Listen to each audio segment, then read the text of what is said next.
Quiero decirle a ustedes que quiero comenzar a conocerle al Espíritu Santo. Quiero mostrarle lo que he aprendido y lo que comenzó el Espíritu Santo en el Antiguo Testamento. Lo he aprendido a través de un trabajo escrito que tuve que hacer para mi clase de neumatología. Ya desde el título me sorprendió. Neumatología.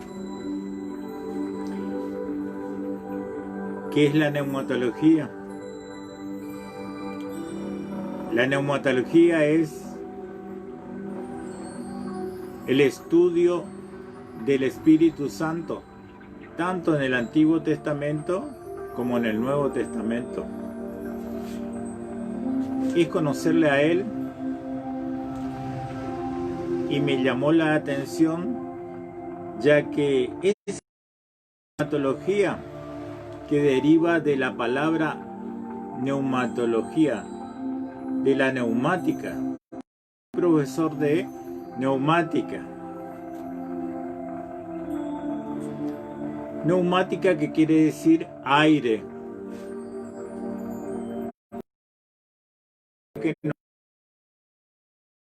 Pero hay muchas cosas. Hay vida, porque sin ese aire no vivimos para nada. Hay también materia. Materia de la propia composición. Y hay aire. El aire es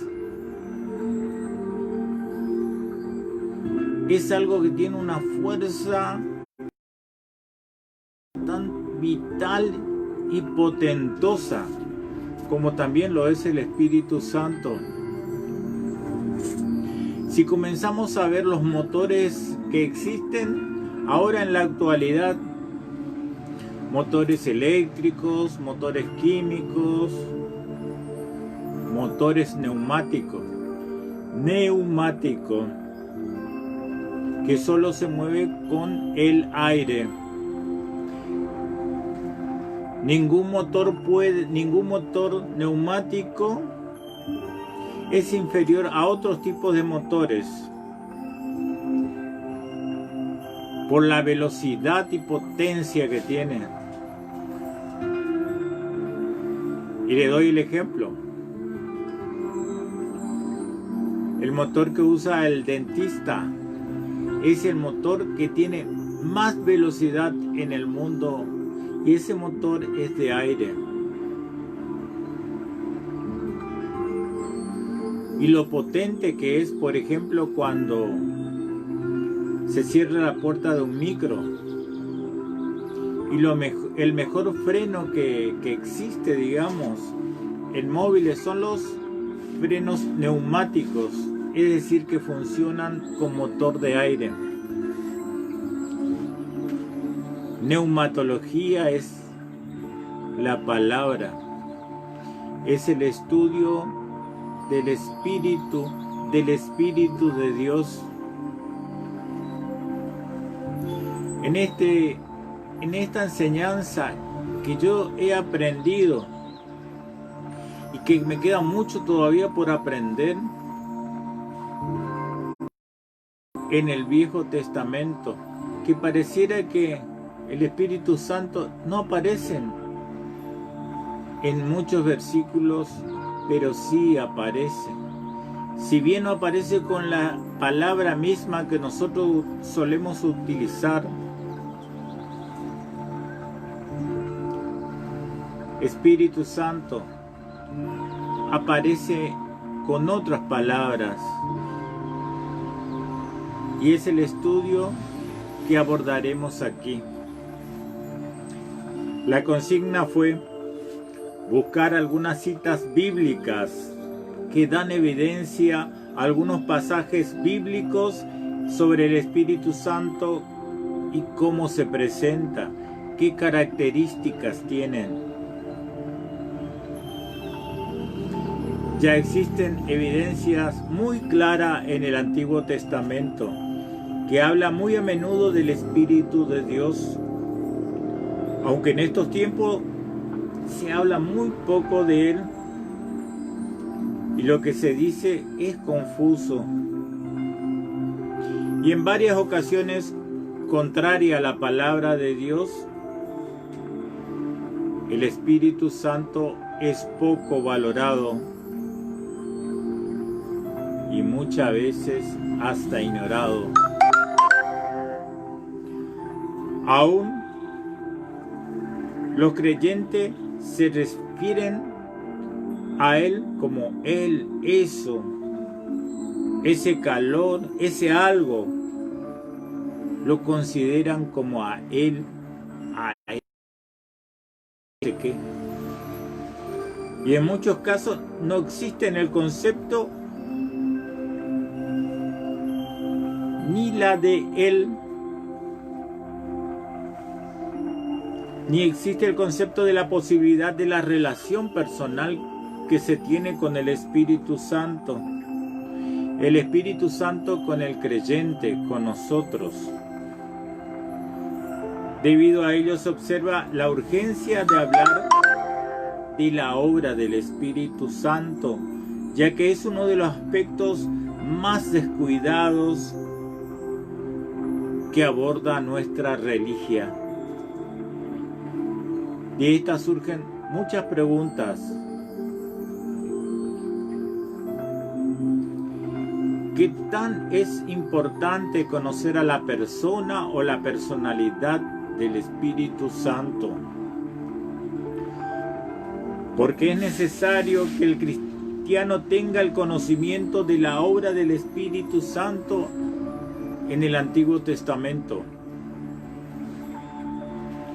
El mundo parece asociar al Espíritu Santo como a una fuerza impersonal, pero que actúa en todas las áreas de la vida con personalidad propia. Personalidad. Es una de las tres personas de la Santísima Trinidad. ¿Es persona? Cuando buscamos ese concepto de persona,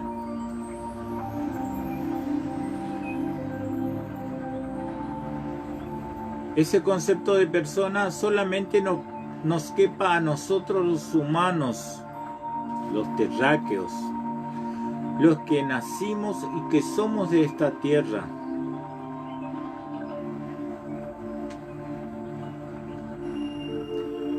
Si bien todas esas características o conceptos de persona cuadran bien con cualquiera de las personas de la Santísima Trinidad.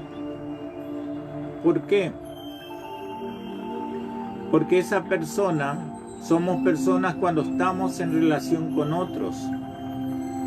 Somos personas porque tenemos sentimientos, tenemos valores, tenemos mente, tenemos raciocinio.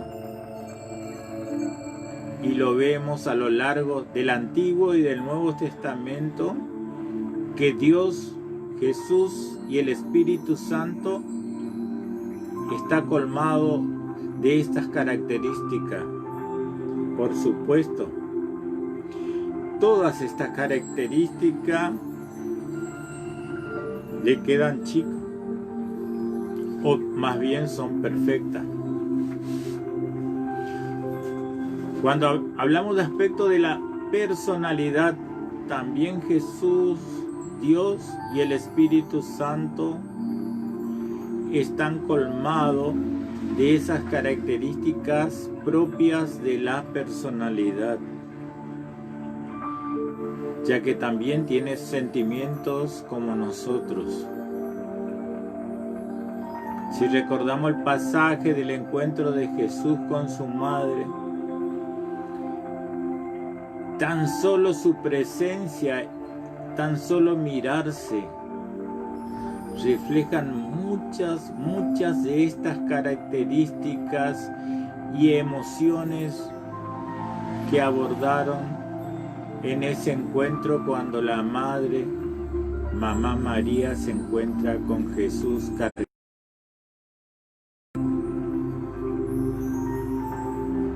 Volviendo al estudio,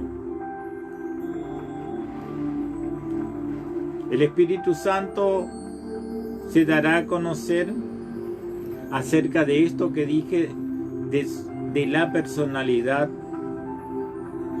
de su obra, de su deidad, tanto en el Antiguo Testamento como en el Nuevo Testamento.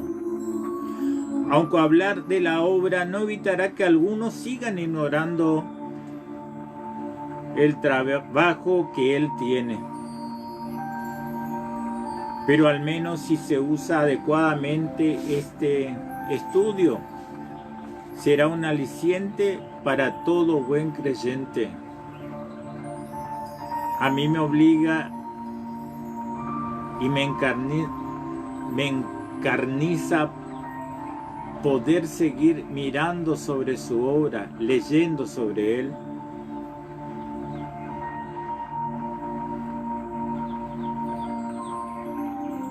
En este trabajo se analizarán 3 factores importantes que describen el trabajo de ese ser maravilloso que actuó y seguirá tratando en beneficio del hombre. Y de la misma manera se planteará este trabajo.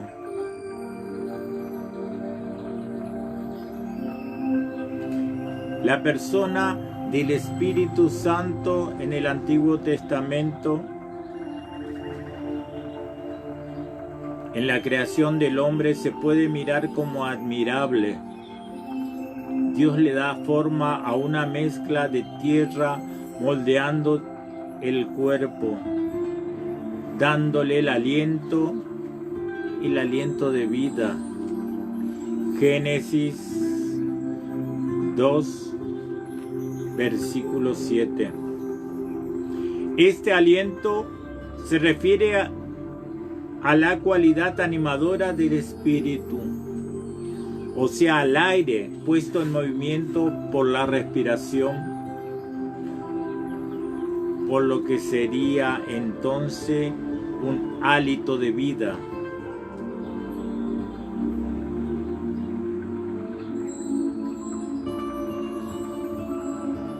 La palabra hebrea ruaj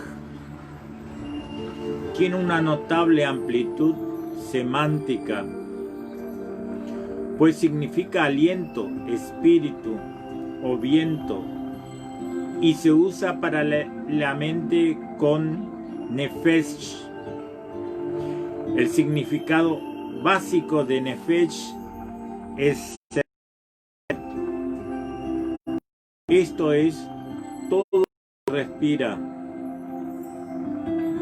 Su amplitud semántica se desarrolla a partir de esto, de referirse prácticamente a todos los aspectos emocionales y espirituales de un ser humano vivo. En realidad les cuento algo que me pasó. Con este estudio me permitió destruir viejas estructuras de aprendizajes o de pensamiento. Hace poco yo creía que nosotros los cristianos teníamos 3 espíritus.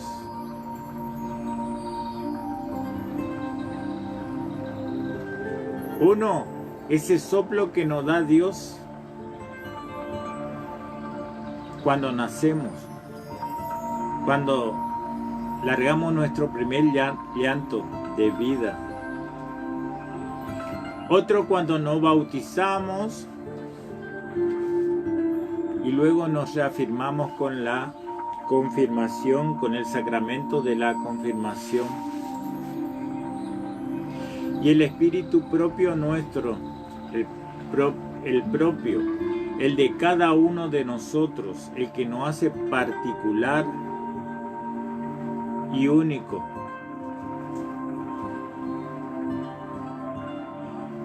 Esos tres espíritus.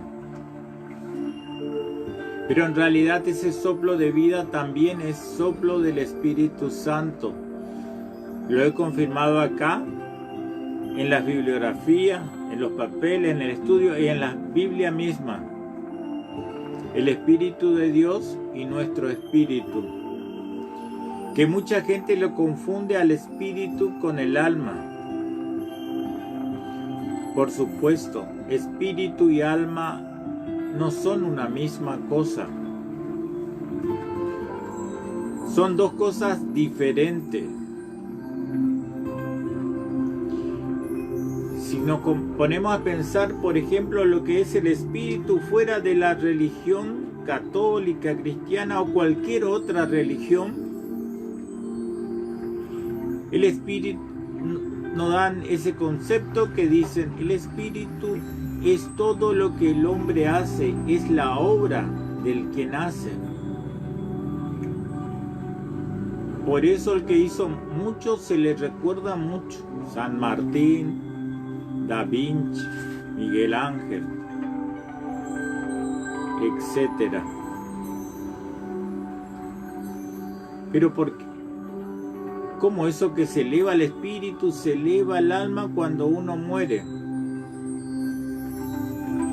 El alma nomás es el que se eleva.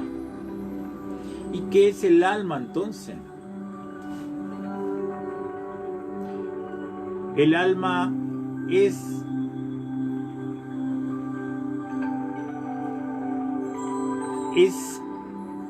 como el backup del espíritu nuestro.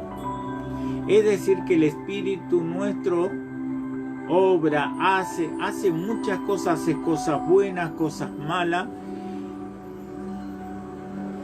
y queda en el carbónico del alma.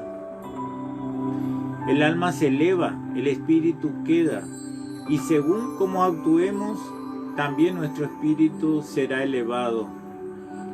Hasta ahora, eso es lo que pienso yo. Volviendo al estudio, le había dicho que este estudio sobre el Espíritu Santo en el Viejo Testamento, en la cual aparece mucho del Espíritu Santo y muchas historias similares que se complementan en el Nuevo Testamento. Por ejemplo, en el libro de los Jueces,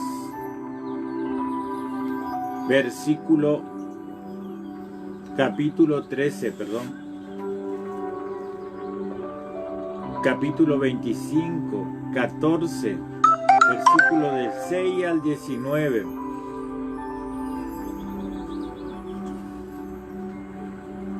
Este libro de los Jueces marca el periodo que va desde la muerte de Josué hasta el nacimiento de Samuel, para recordarlo. Un tiempo en que los judíos han abandonado su vida nómada y acababan de instalarse como pecuarios y agricultores. Cuando digo pecuario, se encargaba de los animales, y agricultores de todo lo que tiene que ver con los cultivos. En el periodo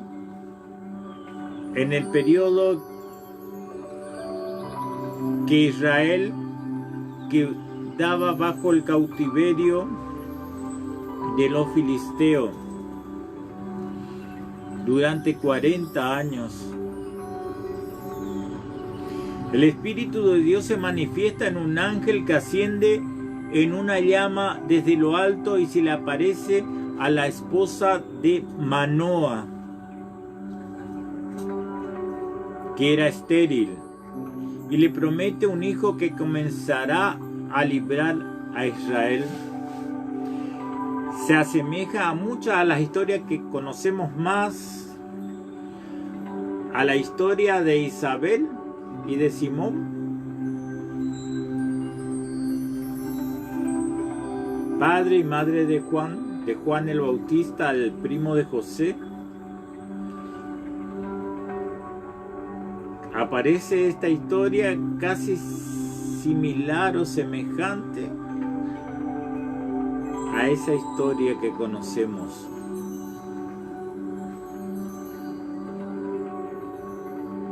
Y le dice ese ángel, y ese ángel es el Espíritu Santo que aparece de esta forma, así como le aparece el arcángel Gabriel a María.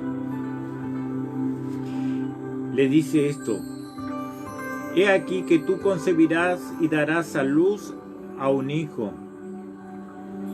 Por tanto, desde ahora no beba más vino ni sidra, ni coma cosa inmunda, porque este niño será nazareo para Dios desde su nacimiento hasta su muerte.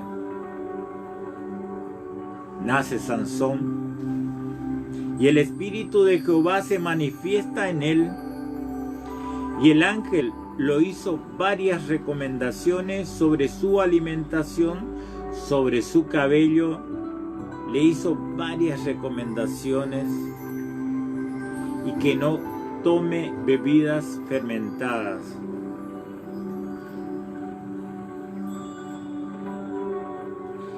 Lo importante de aquí